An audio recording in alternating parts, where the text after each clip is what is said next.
ত্রয়োদশ জাতীয় সংসদ নির্বাচন কিছুক্ষণ পরে ভোট গ্রহণ শুরু হবে। এরই মধ্যে পোলিং এজেন্টরা তারা কেন্দ্রে চলে এসেছেন এবং যারা এজেন্ট রয়েছেন বিভিন্ন প্রার্থী এজেন্টরাও কিন্তু কেন্দ্রে এর মধ্যে পৌঁছেছেন এবং এজেন্টরা তাদের যে কার্ড সে কার্ড দেখিয়ে তারা কিছুক্ষণের মধ্যে কক্ষে প্রবেশ করবেন এবং 7:30 থেকে ভোট গ্রহণ শুরু হবে। আমরা দেখেছি পুরো চট্টগ্রাম শহরে ভোটের যে আমেজ সেটি ভোর 6টা থেকেই অনেক মানুষ তারা কেন্দ্রের বাইরে আসা শুরু করেছে এবং 7:30 যেহেতু ভোট গ্রহণ শুরু হবে যার কারণে বিভিন্ন দিক থেকে কিন্তু ভোটাররা তাদের কেন্দ্রে কার কোথায় ভোট কেন্দ্র পড়েছে সেটি তারা বেছে নেওয়ার জন্য এরই মধ্যে আসা শুরু করেছেন।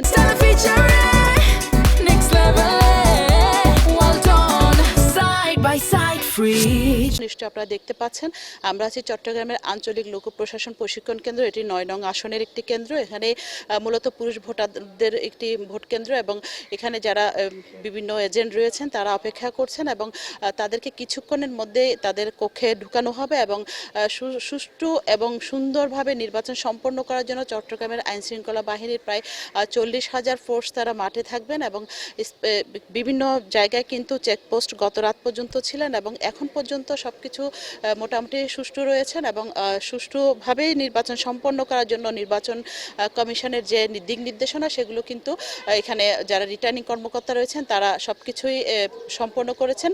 কিছুক্ষণের মধ্যে যেহেতু ভোট গ্রহণ শুরু হবে এবং উৎসবমুখরভাবে ভোট দেওয়ার জন্য কিন্তু ভোটাররা এখানে অপেক্ষা করছেন এবং কয়েকজন ভোটার আমরা দেখেছি কেন্দ্রের বাইরে তারা আসা শুরু করেছেন এবং তারা ভোট দেওয়ার জন্য অপেক্ষা করছেন। তারা বলছেন তাদের নিজের ভোটটা যেন তারা নিজে দিতে পারে, অন্যান্য সময়ের মতো যেন ভোট আগে থেকে হয়ে না যায় বা তাদের ভোট দিতে পারছেন না এমন অভিযোগ যেন কেউ করার সুযোগ না পায় এমনটাই আশা করছেন। তো চট্টগ্রামে এ ছিল আজকের যে ত্রয়োদশ জাতীয় সংসদ নির্বাচনের ভোটের শুরুর যে প্রথম অবস্থান সেটি আমার কাছে।